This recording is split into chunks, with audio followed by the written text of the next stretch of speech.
브로콜리 사이언스 오늘의 과학입니다.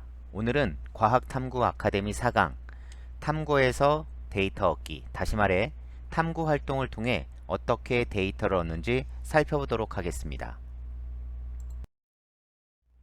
물리에서 탐구란 무엇일까요? 물리에서 탐구란 자연에서 참값을 찾는 활동이라 할 수 있습니다. 다시 말해 자연의 모습에서 숫자라는 데이터를 얻게 되면 이를 표와 그래프로 나타내 해석하는 활동인 것입니다. 그렇다면 잘하는 탐구란 무엇일까요? 그건 자연의 모습에서 정확한 숫자 데이터를 얻고 이를 통해 자연 현상을 정확히 해석하는 활동입니다.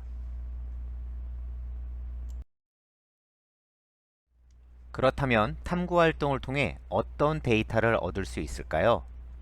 많은 데이터 중 대표적인 데이터 값으로 대표값과 산포도가 있습니다. 대표값의 경우 자료 전체를 대표하는 것으로 하나의 수로 나타나는 값이 됩니다. 종류에는 평균, 중위수, 중앙값, 중앙치, 최빈수, 최빈값, 최빈치 등이 있습니다. 또한 대표값을 중심으로 자료들이 흩어진 정도를 나타내는 산포도가 있습니다.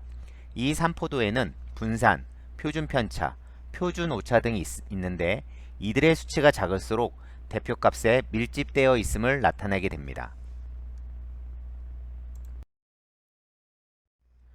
그렇다면 얻어진 특정 데이터를 어떻게 해석할 수 있을까요? 예를 들어 2학년 수학 평균이 60점, 표준 편차가 10점이라는 데이터를 얻었을 때 우리가 해석할 수 있는 것은 2학년 수학 성적을 대표하는 값으로 평균을 사용하였으며 평균값 주변에 가장 많은 학생이 존재하며 평균값에서 멀어질수록 학생의 수가 적어짐을 알 수 있습니다. 이러한 분포를 정규 분포라 합니다. 표준 편차의 경우 1표준 편차, 다시 말해 평균에서 플러스 10점, 마이너스 10점 사이, 즉 50점과 70점 사이에 2학년 학생의 68%가 있음을 알 수 있습니다. 만약 2학년 전체 학생 수가 100명이면 이 사이에 68명의 학생이 있다는 것입니다. 둘째, 이 표준 편차, 평균에서 플러스 20, 마이너스 20점 사이, 즉 40점과 80점 사이에 95%의 학생이. 셋째, 3표준 편차, 플러스 30, 마이너스 30, 즉 30점과 90점 사이에 99%의 학생이 있다는 의미를 알 수 있습니다. 그런데 이 표준 편차의 경우 모집단 전체, 즉 다시 말해 2학년 전체 학생의 성적을 아는 경우에만 사용할 수 있는 개념이 됩니다. 그런데 탐구, 다시 말해 실험의 측정에서는 이것을 사용할 수 있을까요?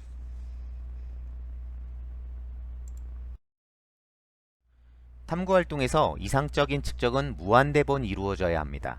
적어도 정규 분포의 데이터를 얻기 위해서는 적어도 30번 정도 이상의 실험을 해야 된다는 것입니다.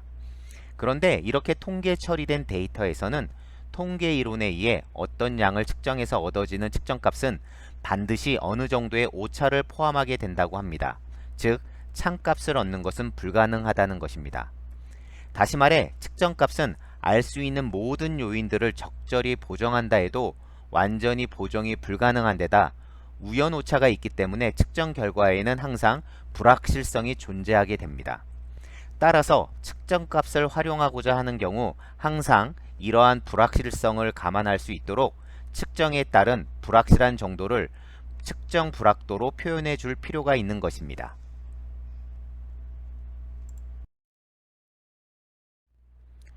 따라서 측정 데이터는 다음처럼 측정값을 대표하는 값에 불확실도를 함께 표현해야 합니다.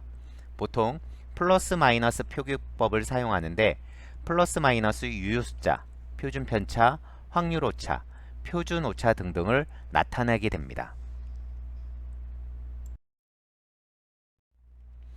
보통 탐구의 데이터는 측정 기구를 통해 얻게 되는데 아날로그 계측기에서 얻는 데이터와 디지털 계측기에서 얻는 데이터에서 얻게 되는데요.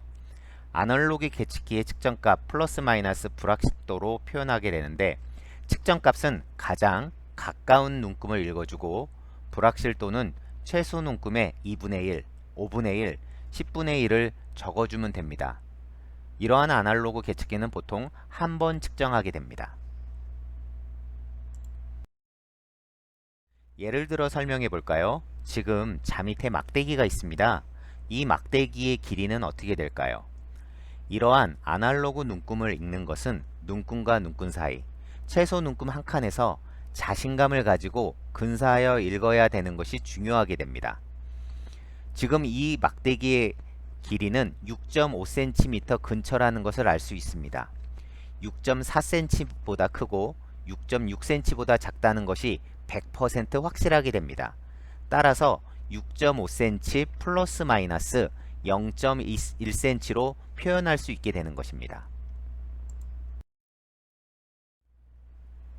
만약 최소 눈금 0.1cm를 2등분해서 읽는 것에 자신감을 가지고 있다면 6.45cm 플러스 마이너스 0.05cm로 표현할 수 있습니다. 만약 다음 그림과 같이 최소 눈금 0.1cm를 5등분해서 읽는 것에 자신감을 가지고 있다면 5등분 중 3등분에 해당되는 0.06cm, 즉 6.46cm 플러스 마이너스 0.02cm로 표현할 수 있습니다. 결국 아날로그 계측기는 측정자의 자신감에 따라 표현하게 되는 것이고, 그러나 보통 최소 눈금의 절반까지 읽고 표현하는 것이 일반적입니다. 이러한 아날로그 계측기 측정값 결정 규칙이 있습니다. 첫 번째 규칙은 측정값의 마지막 자리수와 불확실도의 자리수는 동일하게 맞춘다는 것입니다. 6.45 플러스 마이너스 0.05cm, 6.46 플러스 마이너스 0.02cm, 6.46 플러스 마이너스 0.01cm로 자릿수를 맞추게 되는 것입니다. 규칙 두 번째는 측정값은 불확실도의 배수이어야 한다는 것입니다. 6.45 플러스 마이너스 0.05cm에서 6.45는 0.05cm의 배수입니다. 6.46 플러스 마이너스 0.02cm는 6.46 값은 0.02cm의 배수, 6.46 플러스 마이너스 0.01cm는 6.46이라는 값이 0.01cm의 배수가 된다는 것입니다.